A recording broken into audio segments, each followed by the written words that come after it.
നമ്മളെ ഹാമിദ് ഇരുന്ന് ഊതുന്നുണ്ട് കേട്ടോ. ഇത് ഞാൻ എൻ്റെ ചെറിയൊരു വർക്കിൻ്റെ ഭാഗമായിട്ട് ഇറങ്ങിയതായിരുന്നു. ഇനി നമ്മളെ ഹാമിദും കൂടെ കൂടിയിട്ടോ, കൂടെ കൂട്ടേണ്ടി വന്നതാണ്. ഞാനിത് കഴിഞ്ഞിട്ട് എനിക്കൊരു അർജൻറ്റായിട്ട് എൻ്റെ വീട്ടിലൊന്ന് പോകാനുണ്ട്. അപ്പം നാളെ നമ്മളുടെ ഷോപ്പിൻ്റെ ഇനാഗുറേഷനാണ് കേട്ടോ. അപ്പോൾ അവിടെ പോകണം. എന്താ പറയുക, ഇക്ക ഒന്നും ഇപ്പോൾ ഇവിടെ ഇല്ലാത്ത കാരണം അവരെയും വിളിക്കാൻ പറ്റില്ല. അവരൊക്കെ ഷോപ്പിൻ്റെ ഓരോ സെറ്റിങ്സും കാര്യങ്ങളൊക്കെ ആയിട്ട് തിരക്കിലാണ്. അപ്പം ഞാൻ തന്നെ ഒറ്റയ്ക്ക് പോവുകയാണ്. ആദ്യം സ്കൂളിൽ നിന്ന് ട്രിപ്പായിട്ട് പോയിട്ടുണ്ട് കേട്ടോ. അവൻ തിരിച്ച് ഇക്കന്നെ വീട്ടിൽ തന്നെ എത്തിച്ചു കൊടുക്കണം. പിന്നെ ഇവനെ കൂട്ടിയിട്ട് ഞാനതാ നേരെ ഇവിടെ എത്തി. ഇവിടുന്ന് നേരെ വീട്ടിൽ പോകണം എന്നാട്ടോ വിചാരിക്കണത്. അപ്പോൾ എന്താ പറയുക, ഇവനെ കൊടുന്നത് അബദ്ധമായോ എന്ന് എനിക്ക് തോന്നി. കൊണ്ടുവരാതിരിക്കാനും പറ്റില്ല, കാരണം എന്താ പറയുക, തിരിച്ച് അങ്ങോട്ട് തന്നെ പോകാനും ബുദ്ധിമുട്ടാണ് കേട്ടോ. അപ്പോൾ ഞാനിതാ കുറച്ച് ഐറ്റംസൊക്കെ സെലക്ട് ആക്കി അവിടെ മാറ്റി വെച്ചു കേട്ടോ. അല്ലാന്നുണ്ടെങ്കിൽ നമുക്ക് നാളെ സാധനം കിട്ടിയെന്ന് വരില്ല. ഒരു ഒനിയൻ പിങ്ക് ട്രോളിയും അതിലേക്കുള്ള പൂക്കളും അതേപോലെ എന്താ പറയുക അതിലേക്കുള്ള ഐറ്റംസൊക്കെ ഒരു വാച്ചും കാര്യങ്ങളൊക്കെ ആദ്യം തന്നെ അവർ തന്നിട്ടുണ്ടായിരുന്നു. അപ്പോൾ ഈ ഒരു കളറാണ് കേട്ടോ നമ്മൾ സെലക്ട് ആക്കിയിട്ടുണ്ടായിരുന്നത്, ഫ്ലവർ. അപ്പം അതൊക്കെ സെറ്റാക്കാൻ വേണ്ടിയിട്ടുള്ളതൊക്കെ ഞാൻ മാറ്റി വെച്ചു. ഇനി നമ്മൾ ഡ്രസ്സ് പർച്ചേസ് ചെയ്തിട്ടില്ല കേട്ടോ. ആമിത് എന്നെ മാക്സിമം സോപ്പ് ഇടുന്നുണ്ട് കേട്ടോ ഓരോന്ന് പറഞ്ഞിട്ട്. അതൊക്കെ ഞാൻ കേൾക്കാത്ത പോലെ നിൽക്കും. കേട്ടിട്ടുണ്ടെങ്കിൽ നമുക്ക് പണി കിട്ടും.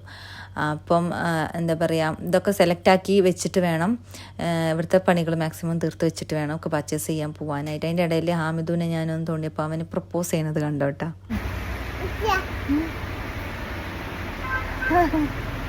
Thank you, I love you. അങ്ങനെ ഡ്രസ്സ് തപ്പിയിട്ട് ഞാൻ വളാഞ്ചേരി മൊത്തം നടന്നിട്ടോ. ഒരുപാട് ഷോപ്പിൽ നടന്നു. അതൊന്നും കസ്റ്റമറിന് ഇഷ്ടപ്പെട്ടില്ല എന്ന് പറഞ്ഞ കാരണം ഞാൻ അവിടുന്ന് നേരെ വീട്ടിലേക്ക് വണ്ടി കയറിയിട്ടോ. അത് കഴിഞ്ഞിട്ട് ഞാനും എൻ്റെ നാത്തൂനും കൂടെ രാത്രി അയക്കണം കേട്ടോ. മഗ്‌രിബൊക്കെ കഴിഞ്ഞ സമയത്താണ് ഞങ്ങൾ കോട്ടക്ക പോവാമെന്ന് പറഞ്ഞ അവൾ. കോട്ടക്ക കളക്ഷൻസും കാര്യങ്ങളൊക്കെ ഉണ്ട്, അവർക്ക് ഇഷ്ടപ്പെടുമായിരിക്കും എന്ന് പറഞ്ഞിട്ട് ഞങ്ങൾ കോട്ടക്കലേക്ക് വണ്ടി കയറി. ഇത് നാളെ വൈകുന്നേരത്തിന് കൊടുക്കാനുള്ളതാണ് കേട്ടോ. അപ്പോൾ പിന്നെ ഇനാഗുറേഷനും കഴിഞ്ഞ് ഇതിൻ്റെ പർച്ചേസിങ്ങും കഴിഞ്ഞ് ഇത് എല്ലാതും ഹാമ്പറൊക്കെ സെറ്റാക്കി കഴിഞ്ഞിട്ട് നമ്മൾ കൊടുക്കുക എന്നുള്ളത് ചിലപ്പോൾ പോസിബിൾ അല്ല എന്നൊക്കെ തോന്നി. അപ്പം അതാണ് കേട്ടോ ഞാൻ അപ്പം വണ്ടി കയറിയത്. അപ്പോൾ അയച്ചു കൊടുക്കുന്ന ഡ്രസ്സൊക്കെ ഒരുവിധം അവർക്ക് ഇഷ്ടപ്പെടുന്നുണ്ടായിരുന്നു കേട്ടോ.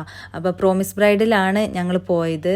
അപ്പം ഇതൊക്കെ അവർക്ക് അയച്ചു കൊടുത്തു കേട്ടോ. ഒന്നും കൂടെ എന്താണ് അവർ റേറ്റും കാര്യങ്ങളൊക്കെ നോക്കുമ്പോൾ അങ്ങനെ നമ്മൾ ഓരോന്ന് കാര്യങ്ങളൊക്കെ നോക്കി അയച്ചു കൊടുക്കുമ്പോൾ അത് സിമ്പിളായി പോയോ എന്ന് ചോദിച്ചപ്പോൾ നമ്മൾ പിന്നെ കുറച്ച് ഹെവി ആയിട്ടുള്ളത് തന്നെ നോക്കി. അതിൻ്റെ ഇടയിൽ ഹാമിദും ആദമും കൂടെ ഒരു ഭയങ്കര കളിയായിരുന്നു കേട്ടോ. അവസാനം അവിടെയുള്ള സ്റ്റാഫുകൾ തന്നെ അവരെ നോക്കിയിട്ടോ, കാരണം കുറച്ച് ലേറ്റ് ആയിട്ടാണ് നമ്മൾ എത്തിയിട്ടുണ്ടായിരുന്നത്. അപ്പോൾ അവർക്ക് ഷോപ്പ് ക്ലോസ് ചെയ്യാൻ വേണം.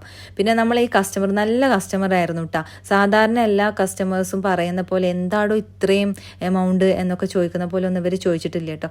ഒന്നെങ്കിൽ നിങ്ങൾ ബഡ്ജറ്റ് പറയണം, അതിൻ്റെ ഉള്ളിൽ നമ്മളാണ്ട് സെറ്റാക്കി തരും. ചിലപ്പം കസ്റ്റമർ എമൗണ്ട് പറഞ്ഞ് അവർ സെലക്ട് ചെയ്യുന്ന ഡ്രസ്സൊക്കെ വലിയ എമൗണ്ടിനൊക്കെ സെലക്ട് ചെയ്ത് കഴിഞ്ഞിട്ട് അവരുടെ ഇഷ്ടപ്രകാരമാണ് നമ്മൾ സെലക്ട് ചെയ്യുക. ലാസ്റ്റ് ബില്ല് എന്താണ് പറയുന്ന സമയത്ത് അവരെന്താണ് ഇത് ഇത്ര എമൗണ്ട് എന്നൊക്കെ ചോദിക്കുമ്പോൾ നമുക്ക് സ്വാഭാവികമായിട്ട് ഭയങ്കര വിഷമം തോന്നും കേട്ടോ. അപ്പോൾ ഒരുപാട് എഫേർട്ട് എടുത്തിട്ടാണ് നമ്മൾ ഓരോ വർക്കും ചെയ്യുന്നത്. ഈ ഡ്രസ്സ് സെലക്ട് ചെയ്യുക എന്നുള്ളതൊന്നും അത്ര എളുപ്പമുള്ള പണിയല്ല. പിന്നെ മിഠായികളായിക്കോട്ടെ എന്തായിക്കോട്ടെ, പിന്നെ ഹാമ്പർ സെറ്റാക്കുക എന്നുള്ളത് കുറച്ച് എഫേർട്ട് നമ്മൾ ഇടേണ്ടതുണ്ട്. ഭയങ്കര സിമ്പിളായിട്ട് തോന്നുമെന്നുണ്ടെങ്കിലും ഈ ഡ്രസ്സ് ഞാൻ ഇട്ടോക്കി ലാസ്റ്റ് ഞാൻ ഇത് എടുത്തു വിട്ടാം.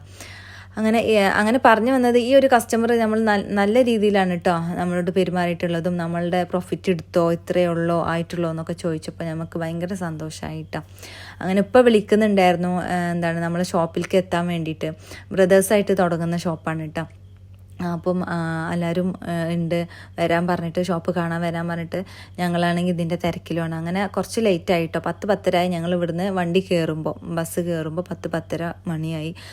ഞങ്ങൾ വണ്ടി വെയിറ്റ് ചെയ്തുകൊണ്ടിരിക്കണം. ആമിദിനും ആദമിനും ആണെങ്കിൽ വഴി കാണുന്നത് മൊത്തം വേണം, കടല വേണം, ചൂയിങ്ങ വേണം, എല്ലാതും വേണം. അങ്ങനെ അതൊക്കെ വാങ്ങിച്ചു കൊടുത്തു. ഞങ്ങൾ വണ്ടി കയറി 10-11 മണി കഴിഞ്ഞിട്ടുണ്ടാവും ഞങ്ങൾ ഷോപ്പിലെത്തിയപ്പോൾ. ഷോപ്പിൽ ഫുള്ള് സെറ്റ് ചെയ്ത് നല്ലതായിരുന്നു കേട്ടോ. ഇതിൻ്റെ ഏട്ടനാണ് കേട്ടോ.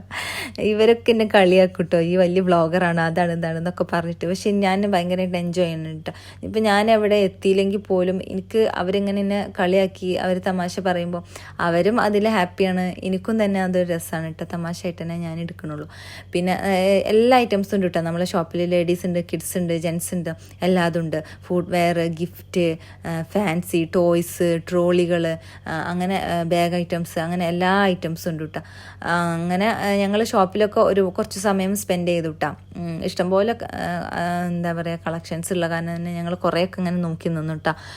എനിക്ക് ഇങ്ങനത്തെ സാധനങ്ങളൊക്കെ കണ്ടുകൊണ്ടിരിക്കാനും വാങ്ങിക്കാനും ഭയങ്കര ഇഷ്ടമാണ്. ഞാൻ അത്യാവശ്യമൊക്കെ ഇങ്ങനെ ഒരുങ്ങി നടക്കുന്ന ഒരാളാണ്. അപ്പോൾ എനിക്കിതൊക്കെ ഇങ്ങനെ നോക്കി നിൽക്കുമ്പോൾ ഭയങ്കര ഒരു എന്താ പറയുക, ഒരു സ്ട്രെസ് റിലീഫ് എന്നൊക്കെ പറയില്ല, അതാണ് കേട്ടോ. വാങ്ങിക്കാറുണ്ട് അത്യാവശ്യം. അപ്പോൾ എനിക്കിഷ്ടമായിട്ട് അവിടുത്തെ എല്ലാ ഐറ്റംസും കളക്ഷൻസും കാര്യങ്ങളൊക്കെ ഇഷ്ടമായി. ഇനി നാളെ ഇനാഗുറേഷനാണ്, നാളെ നേരത്തെ വരേണ്ടതുണ്ട്. അപ്പം എന്നാൽ ഞങ്ങൾ നേരെ വീട്ടിൽ പോവാണ് കേട്ടോ. ഇനി നാളെ കാണാൻ പറ്റുകയാണെന്നുണ്ടെങ്കിൽ ഞാൻ ഇനാഗുറേഷൻ്റെ വീഡിയോ ഇടും. എല്ലാവരും ഒന്ന് സപ്പോർട്ട് ചെയ്യുക. ഒരുപാട് പേര് നമ്മൾ വീഡിയോസ് കാണുന്നുണ്ട്, ആരും സബ്സ്ക്രൈബ് ചെയ്യുന്നില്ല. അപ്പോൾ മാക്സിമം സബ്സ്ക്രൈബ് ചെയ്യുക, ഷെയർ ചെയ്യുക.